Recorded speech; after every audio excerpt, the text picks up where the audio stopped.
sonunda bu xəbər açıqlandı ki, yalnız 6-cı sinif imtahana buraxılacaq. Bu çox haqsız və ədalətsiz bir qərardır. Biz sizin səsinizə haqq ədalət axtarırıq. Xahiş edirəm, səsimizi eşitdirin. Heç olmasa bu qədər körpə balaların əziyyətli yerdə qoymasınlar. Bu qərarı növbəti dərs ilinə şamil etsinlər.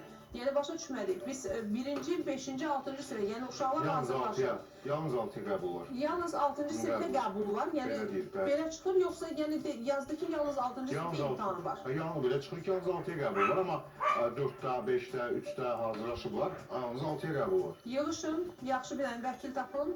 Həmin o kimlər sizə onu deyibsə ki, belə olacaq və s. Qəşəng məhkəməyə bir dənə qəşəng iddia ərizəsində müraciət edin. Vətəndaş olaraq da sizin haqqınızda və hüququnuzdur. Biz toplum olaraq universitetə, məktəbə, hər yerə hazırlaşırıq. Kütləvi şəkildə sanki döyüşə gedirmişcəsinə o məşqçi ki, boksçunun kürəyini oluşturur, birazdan başlayacağım döyüşə, az qala elə hazırlayaq.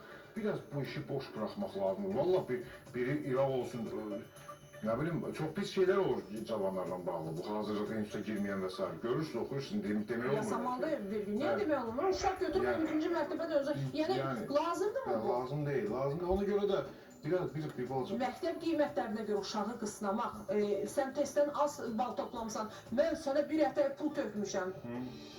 Yəni, ildə 15-17 min adam ziyalımız deyək, hətta magistri bitirir ildə 17 min. Magistratur onu, bəli. Bəli, 5 ildə 100 min magistr eləyir bu.